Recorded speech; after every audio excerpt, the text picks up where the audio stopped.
చాలామంది నన్ను అడిగారు, నా కన్సల్టేషన్లో కావచ్చు, మా సర్జరీ చేసేటప్పుడు కావచ్చు, టర్కీలో ట్రాన్స్ప్లాంట్ ఉందంట కదా, ఎందుకు అంత ఫేమస్ అని అడిగారు. ఇంకొంతమంది టర్కీలో మా తెలిసిన వాళ్ళు ఎవరో వెళ్తున్నారు అని చెప్పారు.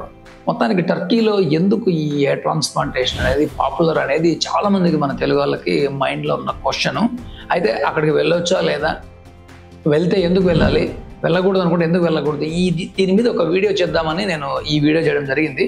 ఈ వీడియోలో టర్కీ ఎందుకు ఫేమస్, ఇండియాతో మనం కంపేర్ చేసినప్పుడు ఇండియాలో ఉన్నదేంటి, అక్కడ లేనిదేంటి, ఇండియాలో లేనిదేంటి, అక్కడ ఉన్నదేంటి, ఈ మొత్తం డీటెయిల్స్ మనం ఈ వీడియోలో మొత్తం మాట్లాడుకున్నాం. టర్కీలో హెయిర్ ట్రాన్స్ప్లాంట్ పాపులర్ అవ్వడానికి గల కారణాలు ఒక 5 కారణాలు ఉన్నాయి. నెంబర్ 1 ఏంటంటే అగ్రెసివ్ మార్కెటింగ్ అండి. డిజిటల్ మార్కెటింగ్ చాలా అగ్రెసివ్గా చేస్తారు వాళ్ళు, మనం అనుకున్న దానికంటే 1000 టైమ్స్ చేస్తారు. రెండో పాయింట్ ఏంటంటే లో కాస్ట్ వాల్యూమ్ మోడల్. అంటే ఏంటంటే తక్కువ ప్రైస్ పెట్టి ఎక్కువ మందికి ట్రాన్స్ప్లాంట్ చేయడం అనేది వాళ్ళ కాన్సెప్ట్. రెండోది. మూడోది ఏంటంటే గవర్నమెంట్ సపోర్ట్. అక్కడ ఉన్న గవర్నమెంట్ కొన్ని లాస్ ప్రకారం వాళ్ళకి సపోర్ట్ ఏ విధంగా చేస్తుంది డిస్కస్ చేద్దాం, అదొకటి. నాలుగవది స్ట్రాటజిక్ లొకేషన్. ఆ లొకేషన్ ఆఫ్ ద కంట్రీ ఎక్కడ ఉంది, అదొక అడ్వాంటేజ్ కూడా వాళ్ళకు ఉంది. Social media hype. ఈ 5 మెయిన్ రీజన్స్ వల్ల టర్కీలో హెయిర్ ట్రాన్స్ప్లాంట్ అనేది చాలా పాపులర్. మనం 1 by 1 డీటెయిల్స్ చూద్దాం. అగ్రెసివ్ మార్కెటింగ్ అంటే అక్కడ అగ్రెసివ్ మార్కెటింగ్ అంటే ఏంటంటే ఒక్కొక్క క్లినిక్ వాళ్ళు విపరీతంగా మన డిజిటల్ మార్కెటింగ్లో ఖర్చు పెడతారు అనమాట. డిజిటల్ మేనేజర్స్కి, మార్కెటింగ్ మేనేజర్కి శాలరీసే 4-5 lakhs పే చేస్తారు వాళ్ళు. సో మనం మొత్తం అడ్వర్టైజ్మెంట్ అంతనే 2-3 lakhs పెట్టకపోతే వాళ్ళు మేనేజర్లకు ఎంత ఇస్తారంటే ఇంకా అడ్వర్టైజ్మెంట్ ఎంత పెడుతుంటారు చూసుకోండి. నెలకి మోర్ దాన్ 50 లక్షల నుంచి 1 కోటి రూపాయలు పెట్టే క్లినిక్లు బొచ్చడం ఉన్నాయి అక్కడ అడ్వర్టైజ్మెంట్ కోసమే.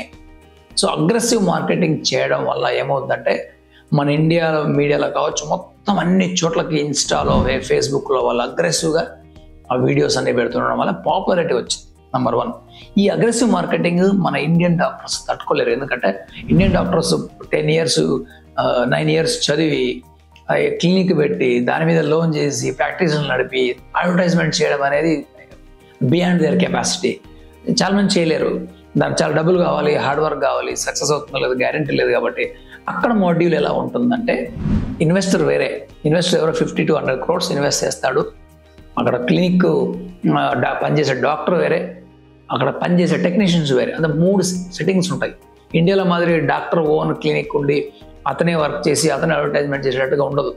క్లినిక్ ఓనర్ వేరే ఉంటాడు, ఇన్వెస్టర్ వేరే ఉంటాడు, అక్కడ పనిచేసే టీం వేరే ఉంటుంది, సూపర్వైజింగ్ డాక్టర్ వేరే ఉంటాడు. ఒకరికొకరు సంబంధం లేకుండా వాళ్ళు చేస్తారనమాట. ఈ అగ్రెసివ్ మార్కెటింగ్ వల్ల చాలామంది టర్కీలో ట్రాన్స్ప్లాంట్కి వెళ్తున్నారు. అదేవిధంగా వాళ్ళు ఒక ప్యాకేజ్ ఇస్తారనమాట, టూరిజం ప్యాకేజ్. అది ఏంటంటే ఇప్పుడు యూరోపియన్ కంట్రీస్లో ఉన్న వాళ్ళందరూ వాళ్ళు ట్రాన్స్ప్లాంట్ చేసుకోవాలంటే ఒక్కొక్క గ్రాఫ్ట్ 6 నుంచి 10 euros వరకు ఉంటుంది. అంటే ఇది ఒక 5,000 గ్రాఫ్ట్లు చేస్తే 40 లక్షలు అవుతుంది వాళ్ళకి మన కరెన్సీలో. అంత డబ్బులు పెట్టుకుని వాళ్ళు అక్కడ చేసుకోరు. కాబట్టి 6 lakhs 7 lakhsలో టర్కీకి వెళ్ళి చేసుకుందాము. అదేవిధంగా 3 days 5-star హోటల్ ఫ్రీగా ఇస్తారు, 3 days ఒక కార్ ఇస్తారు, మొత్తం ట్రావెలింగ్ కూడా ఒక ప్యాకేజ్లో మొత్తం అయిపోతుంది అనే ఉద్దేశంలో చాలామంది యూరోపియన్ కంట్రీస్ వాళ్ళ కంట్రీలో చాలా కాస్ట్లీ కాబట్టి టర్కీకి వెళ్ళడం జరుగుతుంది. అదేవిధంగా టర్కీలో ఉన్న ఫ్రెండ్లీ విధానం, అంటే అక్కడికి వెళ్ళిన తర్వాత ఇన్ఫ్రాస్ట్రక్చర్ కావచ్చు, వాళ్ళ ట్రావెల్ యొక్క ఫ్రెండ్లీ విధానం ఉంది చూసారా. మన ఇండియాలో ఇప్పుడు మన ఆటోలో ఎక్కామనుకోండి 500 రూపాయలు 5,000 చెప్తాడు ఫారినర్కి. అందువల్ల కొన్ని విషయాల్లో మనం వెనకబడి ఉన్నాం. సో ఇట్లాంటివి అక్కడ ఉండవు కాబట్టి travelling hub, neutral culture hub అంటాం. సో ఎవరైనా బాగా రిసీవ్ చేసుకుంటారు, మోసం చేయరు అనే ఒక కాన్సెప్ట్ క్రియేట్ అయింది. కాబట్టి చాలామంది యూరోపియన్స్, మిడిల్ ఈస్ట్ వాళ్ళు అక్కడికి వెళ్ళడానికి ఇంట్రెస్ట్ చూపిస్తారు. అంటే ప్యాకేజ్ అనమాట, surgery, travelling, friendly neutral travel hub, ఇవన్నీ ఉన్నాయి, చీప్. ఇన్ని రీజన్స్కి వాళ్ళు అక్కడ పోవడం జరుగుతుంది అనమాట. లో కాస్ట్ మాస్ వాల్యూమ్ మోడల్ అంటే ఏంటంటే ఇందాక మనం మాట్లాడుకున్నాం కదా, యూరోపియన్ కంట్రీలో బెస్ట్ డాక్టర్స్ నాకు తెలిసిన వాళ్ళు ఉన్నారు, 30 to 40 lakhs ఛార్జ్ చేస్తారు ట్రాన్స్ప్లాంట్. అంత పెట్టుకొని చాలామంది యూరోపియన్స్ వెళ్ళరు. కాబట్టి వాళ్ళు ఏం చేస్తారంటే 5 to 6 lakhsలో ఒక ప్యాకేజ్ పెట్టేసి దాంట్లోనే ట్రిప్, ట్రాన్స్పోర్టు, హోటల్ అన్నీ ఇచ్చేస్తే ఎక్కువ మందిని వాళ్ళు అట్రాక్ట్ చేస్తారు. మనం మామూలుగా ఇండియాలో 1-2 సర్జరీలు చేస్తే వాళ్ళు పర్ డేకి 30 to 50 సర్జరీస్ చేస్తారు. ఐఎమ్ నాట్ ఎగ్జాగరేటింగ్, 50 సర్జరీస్ చేసే క్లినిక్లు చాలా ఉన్నాయి పర్ డే. దీన్ని బట్టి మీరు అర్థం చేసుకోండి మీ సర్జరీ ఎవరు చేస్తారని. అప్పుడు ఏమవుతుంది, వాళ్ళకి అంతమంది హ్యూజ్ వాల్యూమ్లో సర్జరీస్ చేసినప్పుడు డెఫినెట్గా కాస్ట్ తగ్గించవచ్చు. అయితే ఒక్క డాక్టర్ ఓన్లీ సూపర్వైజ్ చేయడానికి మాత్రమే ఉంటారు. నీ కేసు, నీ సర్జరీ మొత్తం డన్ బై టెక్నీషియన్స్ గ్రూపులుగా చేస్తారనమాట. ఈ లో కాస్ట్ హై వాల్యూమ్ మోడల్ అనేది ఆ టర్కీలో ఒక విధానం. అంటే ఎక్కువ మందిని పేషెంట్లు లాక్కొని తక్కువ రేటుకి చేసేది, అది వాళ్ళకి వర్కౌట్ అవుతుంది అనమాట. ఇంకోటి ఏంటంటే గవర్నమెంట్ సపోర్ట్ అండి. ఈజీ వీసా పాలసీ కావచ్చు, గవర్నమెంట్స్ విధానాలు కావచ్చు. మన ఇండియాలో ఏంటంటే చాలామంది నాయకులకి కళ్ళు ఉన్నాయి కానీ విజన్ లేదు. అయితే ఇది మన టాపిక్ కాదు, కానీ నిజం అదే. విజన్ అంటే ఏంటంటే మనం ఒక ఫ్లాట్ వేసినప్పుడు 10 feet రోడ్డు పెట్టేది, కళ్ళు చూసి 10 feet రోడ్డు పెట్టడం విజన్ అంటే ఏం తెలిసిన 100 feet రోడ్డు పెట్టడం విజన్ అంటే. ఫ్యూచర్లో కార్లు పెద్దగా ఉండొచ్చు, మనుషులు పెరగచ్చు, వాళ్ళ అవసరాలు పెరగచ్చు అని మన వాళ్ళకి విజన్ లేదు. ప్రతి సిటీ కూడా మన ఇండియాలో చూసుకుంటే ఘోరాతి ఘోరంగా ప్లాన్ చేశారు. ఒక 10 feet రోడ్డు ఎవరైనా నడుచుకుని వెళ్ళగలరా ఇంటి మధ్య? సో అలాంటి విజన్ మనకి ప్లానింగ్లోనే లేదంటే టూరిజము, మెడికల్ టూరిజంలో ఎక్కడ ఉంటుంది చెప్పండి? మన వాళ్ళకి ఆ విజనే లేదు. సో వాళ్ళంతా ఏం చేస్తారంటే గవర్నమెంట్ లేటెస్ట్ విధానాలు ఫాలో అవుతుంది. అంటే ఏంటి? గవర్నమెంట్కి డబ్బులు ఎక్కడి నుంచి వస్తున్నాయి? ఈ ట్రాన్స్ప్లాంట్కి అన్ని ట్యాక్స్లు అప్లికబుల్ ఉంటాయి వేరే కంట్రీలో, మన కంట్రీలో కూడా. అలాంటప్పుడు గవర్నమెంట్కి ఎక్కువ ఇన్కమ్ వస్తుంది కాబట్టి వాళ్ళ గవర్నమెంట్ ఏం చేసిందంటే ఇన్వెస్టర్స్ని ఈజీగా ఇన్వెస్ట్ చేసుకోండి మా కంట్రీలో అని చెప్పి చిన్న చిన్న మినిమం బేసిక్ డిగ్రీ ఉన్న డాక్టర్లందరికీ పర్మిషన్ ఇచ్చింది, మీరు ట్రాన్స్ప్లాంట్ చేసుకోండి అని. సో అందువల్ల ఏమైంది? దానివల్ల వాళ్ళకి గవర్నమెంట్కి ఇంటర్న్ ఎక్కువ ట్యాక్స్లు వస్తాయన్నమాట. కంట్రీకి ఎక్కువ డబ్బులు వస్తాయి, గవర్నమెంట్కి ఎక్కువ ట్యాక్స్ వస్తుంది. కంబైన్డ్గా ప్యాకేజ్ చేసేసి ట్రావెలింగ్ ప్లస్ మన మెడికల్ టూరిజం ప్యాకేజ్ చేయడం వల్ల గవర్నమెంట్కి ఎనార్మస్ అమౌంట్ వస్తుంది. సో మన ఇండియాకి ట్రావెల్ చేయాలంటే మనోడే భయపడుతున్నాడు, వేరే కంట్రీ ఎక్కడి నుంచి వస్తుంది. సో ఇదంతా ఎందుకంటే మన నాయకులకి విజన్ లేకపోవడం వల్ల. సో మనకు అట్లాంటి నేచర్ మన కల్చర్ మనం డెవలప్ చేయలేదు. సో అక్కడ ఏమైపోయిందంటే వాళ్ళందరికీ బ్రహ్మాండమైన పార్లమెంట్లో డిస్కషన్ జరుగుతాయి, వాళ్ళ హైయర్ అథారిటీస్లో డిస్కషన్ జరుగుతాయి. గవర్నమెంట్కి ఎక్కడ డబ్బులు వస్తుంది, దాన్ని ఎట్లా ఎంకరేజ్ చేయాలని వాళ్ళు ఎవరీ డిస్కషన్ చేయడం వల్ల గవర్నమెంట్ ఫారిన్ కంట్రీస్ వాళ్ళకి ఈజీ వీసా ప్రోగ్రామ్ పెట్టింది. యూఎస్ వాళ్ళందరికీ ఈజీగా వెళ్ళిపోవచ్చు, యూఎస్ వీసా ఉన్నవారు, యూరోపియన్స్ అంతా ఈజీగా వెళ్ళిపోవచ్చు, తక్కువ వాళ్ళకి ఫ్రీ వీసా పెట్టింది. తర్వాత అక్కడ ప్రతి చిన్న అంటే మినిమం బేసిక్ డిగ్రీ ఉన్న డాక్టర్ కూడా మీరు ప్రాక్టీస్ చేసుకోవచ్చు అని ఒక పెట్టింది. నాన్ డాక్టర్స్ కూడా క్లినిక్ ఎస్టాబ్లిష్ చేసి డాక్టర్ పెట్టుకొని ట్రీట్మెంట్ చేసి ఇటువంటి విధానాలు తీసుకురావడం వల్ల గవర్నమెంట్ సపోర్ట్ ఎక్కువ ఉండడం వల్ల వాళ్ళకి రెవెన్యూ పెరుగుతుంది. కాబట్టి అక్కడ టూరిజం హబ్ లాగా మారిందనమాట. ఇంకో ఇంపార్టెంట్ విషయం ఏంటంటే స్ట్రాటజిక్ లొకేషన్.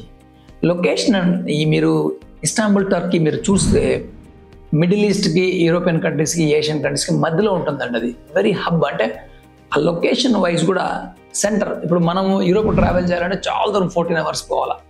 సో వాళ్ళకి ఏమవుతుంది 5-6 hours యూరోపియన్స్ కావచ్చు, మిడిల్ ఈస్ట్ కావచ్చు, ఈవెన్ మనం కూడా కావచ్చు, మనం టర్కీకి చేరుకోవచ్చు. అంత మధ్యలో ఉంది కాబట్టి చాలా మందికి ఇచ్చే న్యూట్రల్ ట్రావెల్ హబ్ అంటాం. అందరూ ట్రావెల్ చేయడానికి ఇష్టపడతారు. ఆ లొకేషన్ వైజ్ కూడా చాలా మంది యూరోపియన్స్కి ఫేవరెట్ హాట్ స్పాట్ అక్కడ వెళ్ళడానికి. చివరిది ఏంటంటే సోషల్ మీడియా హైప్. నేను ఎక్కడో చదివాను, మన అడ్వర్టైజ్మెంట్ ఎనఫ్, ఆ బడ్జెట్ చాలా ఎనఫ్గా ఉంటే ఎవరినైనా ప్రపంచంలో ఫూల్ చేయొచ్చు అని ఎక్కడేదో బుక్లో చదివాను నేను. అంటే అది కొంతవరకు నిజమే. ఎందుకంటే ఈ అడ్వర్టైజ్మెంట్స్, ఈ సోషల్ మీడియా హైప్ ఎలా అయిపోతుందంటే, సో అక్కడ ఏం జరుగుతుందో మనం గమనించాం. ఏదైనా ఒక వీడియో పెడితే నిజమని నమ్మేస్తాం, 99% నమ్మేస్తాం. దాన్ని మనము నిజంగా జరిగి ఉంటుందా లేదా అని చూడం. ఎందుకంటే ఈ టర్కీ కానీ ఆ యూరోపియన్ కంట్రీస్ కానీ ట్రావెల్ చేసే వాళ్ళు ఒక హ్యాపీ మూడ్లో వెళ్తారు, మంచిగా ఎంజాయ్ చేయాలని చెప్పేసి వెళ్తారు. టూరిజం బేస్ మీదే వెళ్తారు బేసిక్గా. వాళ్ళు ఎలాగో టూరిజం వెళ్తున్నాం కదా, ఎయిర్ ట్రాన్స్పోర్ట్ కూడా చేసుకుందాం వెళ్తారు. వీళ్ళకి ఎలా ఉంటారంటే ఫుల్ ఎక్సైట్మెంట్, వాళ్ళు ఫుల్ హార్మోన్స్ అని ఎక్సైట్మెంట్ మూడ్లో ఉంటారు, హ్యాపీ మూడ్లో ఉంటారు. అక్కడ వెళ్ళడము, తిరగడము, రావడం, ఆ ప్రతి ఒక్క మూమెంట్స్ రికార్డ్ చేస్తారండి. చాలామంది దగ్గర గోప్రో చూశాను నేను, చాలామంది కెమెరాస్ పెట్టుకొని సెల్ఫీలు పెట్టుకొని తీసుకుంటారు. అవన్నీ వాళ్ళు ఇన్స్టాలో పోస్ట్ చేస్తారు. మనం చాలామంది ఇండియన్స్ మనం రిజర్వ్డ్గా ఉంటాము, బయటకు వెళ్ళినప్పుడు మన ఫోటోలు, వీడియోలు ప్రతి ఒక్కరు తీరు. ఎవరో 1,00,000 మందిలో ఒకరిద్దరే తీస్తారు. అది తీసిన వాళ్ళు ఇన్స్టాలో పెట్టరు చాలామంది. దీనివల్ల ఏమవుతుంది, అక్కడ పోయిన టూరిజంలో జనాలు 90 to 95% పీపుల్ అందరూ వాళ్ళ ఇన్స్టాగ్రామ్లో కావచ్చు వాళ్ళు పెట్టుకుంటారు. ఎందుకంటే మన చుట్టూ చాలామంది జనాలు ఉంటారు. వేరే కంట్రీలో, యూరోపియన్ కంట్రీస్లో మనుషులే కనపడరు. అక్కడ కార్లు కనపడతాయి కానీ మనుషులు ఉండరు. ఒక ఇంటికి నాకు తెలిసినంత వరకు మరి 50 ఏళ్ళుగా పక్కన ఇల్లు ఉన్నా కూడా వాళ్ళకి ఒకరికొకరు తెలియదంటే నమ్మండి. సో వాళ్ళ విధానం, జీవన విధానం అలా ఉంటుంది, మన విధానం అలా కాదు. కాబట్టి మనం ఎవరికి చూసుకోవాల్సిన పని లేదు. మన వాళ్ళు అట్లా కల్చర్లో పెరగలేదు. వాళ్ళందరూ ఏంటంటే ఎవరితోనో మాట్లాడాలని కోరిక ఉంటుంది, 10 మందికి తెలుసుకోవాలన్నా, 10 మందికి మన గురించి తెలుసుకోవాలన్న కోరిక వాళ్ళకు ఉంటుంది. కాబట్టి ప్రతి ఒక్కరు వాళ్ళ లైఫ్లో వాళ్ళు ఈ సోషల్ మీడియా వచ్చిన తర్వాత వాళ్ళందరూ ఇన్స్టాగ్రామ్ కావచ్చు, ఫేస్బుక్లో కావచ్చు, యూట్యూబ్లో కావచ్చు పెట్టడం జరిగింది. ఇండియాలో ట్రాన్స్ప్లాంట్ చేసుకోవాల్సిన అవసరం ఏముంది? ఇండియాలో ఉన్న క్వాలిటీస్ ఏంటంటే, నెంబర్ 1, హైలీ క్వాలిఫైడ్ సర్జన్స్ నీకు ట్రాన్స్ప్లాంట్ చేస్తారు. పోస్ట్ గ్రాడ్యుయేట్స్ కావచ్చు, చాలా మంది డాక్టర్స్ తెలుసు కదా, ఇండియాలో stands very tough. Next, ethical practice and personal approach ఉంటుంది. మూడోది ఏంటంటే comparable to other countries, lower caste. నాలుగోది ఏంటంటే అడ్వాన్స్డ్ టెక్నిక్స్. ఐదోది ఏంటంటే లాంగ్వేజ్, ఆఫ్టర్ కేర్. ఈ 5 పాయింట్లు ఇండియాలో మనం పాజిటివ్లో ఉన్నాం. ఇండియాలో హైలీ క్వాలిఫైడ్ సర్జన్స్ ఉన్నారండి, నో డౌట్. ఎందుకంటే 10th సెంచరీకి వెళ్ళండి, 11th సెంచరీకి వెళ్ళండి, టెంపుల్స్కి వెళ్ళి చూడండి, స్కల్ప్టింగ్ ఉంటుంది చూసావా, బ్లూ మెటల్ స్టోన్, రాతి మీద మనాలు చిన్న చిన్న ఉలులతో చెక్కి స్కల్ప్టింగ్ చేసినారండి. ఇప్పుడు మనం మిషన్తో కూడా అంత నీట్గా చేయలేము. అంటే మనల జీన్స్లోనే ఆర్టిస్టిక్ హ్యాండ్ ఉంది. నేను కొన్ని అలేబేడు, బేలూరు టెంపుల్ చూశాను, ఇంకా చాలా చూశాను. అక్కడ కొన్ని స్టాచ్యూస్ అయితే ముక్కు పుడక కూడా తిరుగుతుంది. ఇంకా ఇమాజిన్, అంటే స్టోన్తో ఆ విధంగా ఆ రోజుల్లో ఎలా చెక్కగలిగారంటే మన జీన్స్లోనే ఆర్టిస్టిక్ హ్యాండ్ ఉంది. కాబట్టి మనల్ని ఏ విధంగా తక్కువలే. రెండవది ఏంటంటే మనల్ని హైలీ క్వాలిఫైడ్ సర్జన్స్. ఇండియాలో పోస్ట్ గ్రాడ్యుయేషన్ చేసిన సర్జన్స్ మాత్రమే మీకు ట్రాన్స్ప్లాంట్ చేయడం జరుగుతుంది 99%. అంటే ప్లాస్టిక్ సర్జన్ కావచ్చు, మ్యాక్సిలోఫేషియల్ సర్జన్ కావచ్చు, జనరల్ సర్జన్ కావచ్చు, డెర్మటాలజిస్ట్ కావచ్చు, చాలామంది. అంటే మినిమం పోస్ట్ గ్రాడ్యుయేషన్ ఉన్న వాళ్ళు మీ కేసుని హ్యాండిల్ చేస్తారు. ఎందుకంటే ఇండియన్ గవర్నమెంట్ అట్లా ఈజీగా ఒప్పుకోదు కదా. అందువల్ల ఎక్కడో కొన్ని చోట్ల టెక్నీషియన్స్ ఉంటారు, వాళ్ళు పక్కన పెట్టండి. But most of the places highly qualified doctors మీ కేసుని హ్యాండిల్ చేస్తారు.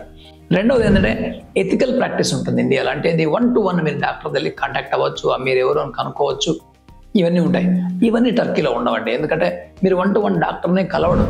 టర్కీలో మీ ట్రాన్స్ప్లాంట్ సర్జన్ కానీ డాక్టర్ కానీ చేయడు. వాళ్ళే చెప్తారు ఓపెన్గా వెబ్సైట్లో, మేము చేయము, సూపర్వైజ్ చేస్తాం. సూపర్వైజ్ ఏంటంది, ఆయన ఆఫీస్లో ఉంటాడంతే. ఆ రోజు 50 సర్జరీలు నడుస్తుంటాయి, ఆయన ఉంటాడంతే. సో చాలా డిఫరెన్స్ ఉంది. సూపర్వైజ్ చేయడము, సర్జన్ ఇన్వాల్వ్ అయ్యి పార్ట్ ఆఫ్ ద సర్జరీ చేయడానికి, ఊరికే సూపర్వైజ్ చేయడానికి లేకపోవడానికి చాలా డిఫరెన్స్ ఉంది. అంటే ఇండియాలో ఎథికల్ ప్రాక్టీస్ నడుస్తుందని చెప్పాలి మనము. మూడవది ఏంటప్ప అంటే lower cost, comparable to any other country. ఇండియాలో లోవర్ కాస్ట్ అని చెప్పాలా. మన వాళ్ళు అనుకుంటారు ఎందుకు ట్రాన్స్ప్లాంట్ ఇంత కాస్ట్లీ ఇండియాలో అని చాలామంది అనుకుంటారు. నిజంగా కాదండి.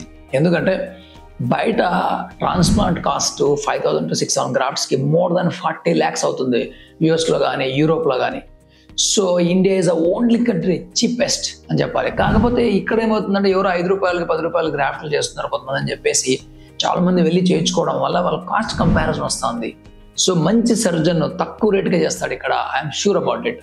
చాలామందికి ఐడియా లేదు దాని మీద. ఇండియాలో కాస్ట్ చీప్ అని చెప్తున్నా when compare to America, Europe, ఎక్కడ పోయినా. ఎనీథింగ్ మీరు వాటర్ బాటిల్ కొనండి, యూఎస్లో కొనండి, యూరోప్లో కొనండి, 700 రూపీస్ ఉంటుంది. ఇండియాలో ఎక్కడండి 25 రూపాయలు 30 రూపాయలకు వాటర్ బాటిల్ వస్తుంది. ఎక్కువ మాట్లాడితే RO వాటర్ ఫ్రీగా ఇస్తాడు. సో ప్రతి ప్లేస్ నేను గమనించాను యూరోప్లో చాలా ఎక్స్పెన్సివ్. సో ఇండియా చాలా చీప్ అని చెప్తాను. టర్కీకి మనము ట్రాన్స్ప్లాంట్కి వెళ్ళొచ్చా అంటే ఎస్, మీరు వెళ్ళొచ్చు. మీరు వీసానే 25,000 రూపాయలు కట్టాలా. ఇప్పుడు నాకు యూఎస్ వీసా ఉందనుకోండి, నాకు వీసా ఫ్రీ ఉంటుంది. యూఎస్ వీసా లేని వాళ్ళకి, ఇండియా నుంచి పోయే వాళ్ళకి 20,000 నుంచి 25,000 వీసా ఫీజు కట్టాలా. Up and down flight tickets 60,000 rupees 70,000 rupees కట్టాలా. ఆ తర్వాత 5-6 lakhs ట్రాన్స్ప్లాంట్కి అవుద్ది. సో ఇన్ని పెట్టుకుంటే ఇక్కడ అర్థం రేటుకి మీకు ట్రాన్స్ప్లాంటేషన్ వస్తుంది. కాబట్టి ట్రావెల్ చేయొచ్చా అనేది మీరు ఆలోచించాల్సిన విషయం. నెక్స్ట్ ఏందబ్బా అంటే అడ్వాన్స్డ్ టెక్నిక్స్. ఇండియాలో ఉన్న డాక్టర్స్ చాలా మంది కాన్ఫరెన్స్కి అయితే వెళ్తుంటారు. ఇంటర్నేషనల్ కాన్ఫరెన్స్లో మన వాళ్ళే 50% ఉంటారు. నేను చూసిన IHSRS కాన్ఫరెన్స్ 2015లో లైవ్ డెమాన్స్ట్రేషన్ ఇచ్చాను షికాగోలో. అక్కడ మన వాళ్ళు చాలా మంది ఉన్నారు. ఎవ్రీ ఇయర్ అబ్జర్వ్ చేస్తాను, మన వాళ్ళు అసలు 50% ఆఫ్ కాన్ఫరెన్స్ మన వాళ్ళే ఉంటారు. అంటే మన వాళ్ళు రెడీ టు లెర్న్. అక్కడ పోయేసి ఈ మధ్యకాలంలో మనకు తెలిసిందే కదా, మన సాఫ్ట్వేర్ ఇంజనీర్లు అంటే భయపడుతున్నారు అమెరికాలో. ఎందుకంటే మన వాళ్ళ టాలెంట్ అలా ఉంటుంది. ఇంకా సర్జన్లు కూడా అంతే. అక్కడ మనల్ని ఏంటంటే కొత్త టెక్నిక్స్ ఏది వచ్చినా ఫస్ట్ మనల్ని నేర్చుకుంటారు. కాబట్టి అడ్వాన్స్ టెక్నిక్స్ నేర్చుకోవడంలో కావచ్చు, లేదా అడ్వాన్స్ మెటీరియల్స్, టూల్స్ ఏదైనా వాడాలంటే ఆ కంపెనీ వాళ్ళు, అమెరికా వాళ్ళనే మన మీద పడిదేస్తారు, మనకు అమ్ముతారు. ఎంతోమంది నాకు నీడిల్స్, శ్వాన్ మాటన్ బ్లేడ్స్ UK నుంచి పంపిస్తారు. ఎందుకంటే మన మార్కెట్ అలాంటిది. సో మనం మిస్గా, మనలందరూ కొత్త టూల్స్ ఉంటాయి, లేటెస్ట్ ఎక్విప్మెంట్ ఉంటాయి, మనకు అందుబాటులో ఉంటాయి. కాబట్టి మన వాళ్ళు అడ్వాన్స్ టెక్నిక్స్లో ఫస్ట్ ఉంటారండి, అందులో డౌటే లేదు. Language and after care advantage. Language and after care advantage ఏంటంటే ఇండియాలో మనము వేరే కంట్రీకి వెళ్ళినప్పుడు లాంగ్వేజ్ ప్రాబ్లం ఉండొచ్చు. ఇండియాలో అనుకోండి నీ ఓన్ లాంగ్వేజ్లో మాట్లాడగలుగుతావు.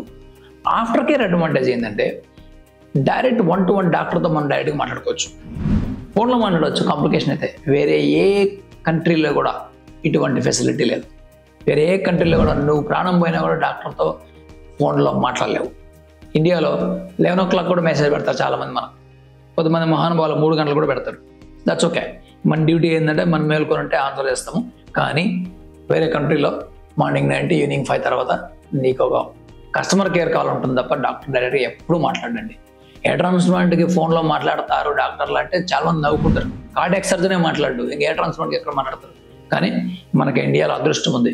వాట్సాప్లో కూడా సార్ ఇచ్చింగ్, సార్ షాంపూ ఏదో వాడాలి, అంత చిన్నదాన్ని కూడా వాట్సాప్లో మెసేజ్ పెడతారు. అటువంటి ఫెసిలిటీ ఓన్లీ ఇండియాలోనే ఉంది, వేరే ఏ కంట్రీలో లేదు. ఎందుకంటే యూరోపియన్ కంట్రీస్లో ఐ ఆపరేషన్ చేసుకోవాలంటే 6 సంవత్సరాలు వెయిట్ చేయాలి. ఇండియాలో 6 నిమిషాల్లో మనం ఐ ఆపరేషన్ చేసుకోవచ్చు, ఏం ఆపరేషన్ చేసుకోవచ్చు. చాలామందికి తెలియని విషయం ఇది. అదేవిధంగా ఆఫ్టర్ కేర్ అడ్వాంటేజ్ అంటే మీకు ట్రాన్స్ప్లాంట్ అయిన తర్వాత ఏ సర్జరీ అయినా సరే మీరు ఫోన్ చేస్తేనే డాక్టర్స్ అవైలబిలిటీ చాలామంది ఉంటారండి. That is a beautiful thing in India. So ఇటువంటి ఫెసిలిటీస్ మీకు టర్కీలో ఉండవు. మీరు అనుకుంటున్నారేమో చాలామంది టర్కీకి వెళ్ళి ట్రాన్స్ప్లాంట్ చేసుకోవచ్చు. నెక్స్ట్ డే తర్వాత నువ్వెవరో కూడా వాళ్ళకి గుర్తుండదు. నెక్స్ట్ డే నువ్వు కాంటాక్ట్ అయినా ఓన్లీ ఫ్రంట్ ఆఫీస్ వాడు ఎవడో మాట్లాడతారు తప్పితే పెద్దగా నీకు కేర్ ఉండదు. నీ ట్రాన్స్ప్లాంట్ సక్సెస్ అయితే అవ్వచ్చు, లక్కీగా లేకుండా పోవచ్చు, different story. After care consoling కానీ హెల్ప్ కానీ అసిస్టెన్స్ కానీ ఉండదు అనమాట. ఇది ఇండియా గురించి అండి. సో ఇప్పుడు రెండు మనం కంపేర్ చేసినప్పుడు సో నా ఎక్స్పీరియన్స్ ఏంటి? నా ఎక్స్పీరియన్స్ అంటే నేను 20 yearsగా ప్రాక్టీస్ చేస్తున్నాను. చాలామంది నేను టర్కీలో పేషెంట్లు చేసుకుని నా దగ్గరకు వచ్చారు. నేను మన ఇండియన్సే, ఒక ఆయన యూకే అయినా మన ఆంధ్రాలో కూడా 2-3 వచ్చారు. సంవత్సరానికి ఒక 3 నుంచి 4 కేసులు నేను టర్కీలో ట్రాన్స్ప్లాంట్ చేసుకున్న వాళ్ళు నా దగ్గరకు వస్తారు. ఇక్కడ నేను గమనించింది ఏంటంటే 22 years ఆయనకే ట్రాన్స్ప్లాంట్ చేశారండి. 5,000 grafts అన్నారు, వెనకాల మొత్తం వెళ్ళిపోయినారు. సరే, హెయిర్ లైన్ చూస్తే ఒక రౌండ్గా కాన్కేవ్ లాగా పెట్టారు. అట్లాంటి హెయిర్ లైన్ నా జీవితంలో నేను ఎప్పుడూ చూడలేదు. అంటే నేను టర్కీలో ఉన్న క్లినిక్లన్నీ అలాగే ఉంటాయని చెప్పడం లేదండి. టర్కీలో బెస్ట్ క్లినిక్స్ కూడా ఉన్నాయి. నాకు తెలిసిన డాక్టర్స్ ఎరడోగన్ అనే డాక్టర్, చాలా ఫేమస్ డాక్టర్, చాలామంది ఉన్నారు అట్లాంటి వాళ్ళు తయారు చేశారు ఇన్స్ట్రుమెంట్స్. వాళ్ళు కూడా మనం కొన్ని ఇక్కడ వాడుతున్నాము. సో అందుకని టర్కీలో ఉన్న క్లినిక్స్ అన్ని అలా ఉంటాయని అనుకోవద్దు. డెఫినెట్గా బెస్ట్ డాక్టర్స్ ఉన్నారు అక్కడ. అయితే ఆ బెస్ట్ డాక్టర్స్ కూడా ఛార్జ్ చాలా హై ఉంటుంది. మనం మాట్లాడుతున్న జనరల్గా మాత్రమే. సో నేను చూసిన నా ఎక్స్పీరియన్స్ ఏంటంటే వాళ్ళకి ఈ టెక్నీషియన్ దగ్గర చీప్ అని చేయించుకున్న క్లినిక్స్ కావచ్చు, మరి ఏదో క్లినిక్స్ కావచ్చు, నాకు పేరు తెలియదు, చాలా లో క్వాలిటీ ట్రాన్స్ప్లాంట్లు అయితే చూశాను. ఆ హెయిర్ లైన్ డిజైన్ చేయడం కూడా వాళ్ళకి రాలేదు. నేను ఇందాక చెప్పాను బెస్ట్ డాక్టర్స్ గురించి చెప్పడం లేదు. Best doctors are very good, వాళ్ళు కాదు, జనరల్గా చెప్తున్నాను. సో వాళ్ళ వెనకాల తీసిన విధానం కావచ్చు, ఇంప్లాంటేషన్ విధానం కావచ్చు, నాకు అసలు అంత గొప్పగా అనిపించలే. మరి కొన్ని మంచి క్లినిక్స్ ఉన్నాయేమో, వాళ్ళ రిజల్ట్స్ నేను చూడలేదేమో తెలియదు, కానీ నాకున్న పర్సనల్ ఎక్స్పీరియన్స్ చెప్తున్నాను. వీళ్ళని అడిగితే కాస్ట్ ఆల్మోస్ట్ 5.5 lakhs వరకు అయింది వాళ్ళకి. ఒక 2-3 అడిగాను, ఒక ఆయనకి రిపేర్ కూడా చేశాను. అక్కడ హెయిర్ లైన్ కొంచెం ఎస్థెటిక్ సెన్స్ లేకుండా పెట్టినట్టు నాకు అనిపించింది. క్వాలిటీ అంత బాగలేదు అనిపించింది నాకు. మరి నా ఎక్స్పీరియన్స్ చాలా చిన్నది ఉండొచ్చు, ఎందుకంటే డైలీ పేషెంట్లు నేను వాళ్ళ పేషెంట్లు చూడను కదా. సో నేను చూసింది మోస్ట్లీ less than 1% పేషెంట్సే ఉండొచ్చు కాబట్టి అది. సో ఈ విధంగా టర్కీ అనేది బెటర్ ఆప్షనా, ఇండియా అనేది బెటర్ ఆప్షన్ అనేది మీ పర్సనల్ చాయిస్కి నేను వదిలేస్తున్నాను. సో దీనిపైన రీసెర్చ్ ఇంకా మీకు ఏదైనా ఐడియాస్ ఉంటే కూడా డెఫినెట్గా అది కూడా మీరు దీన్ని జాయిన్ చేసుకొని మీరు ఫైనల్ డెసిషన్ తీసుకుంటే డెఫినెట్గా మీకు ట్రాన్స్ప్లాంటేషన్ ఫెయిల్ కాకుండా సక్సెస్ అవుతుంది. Thank you.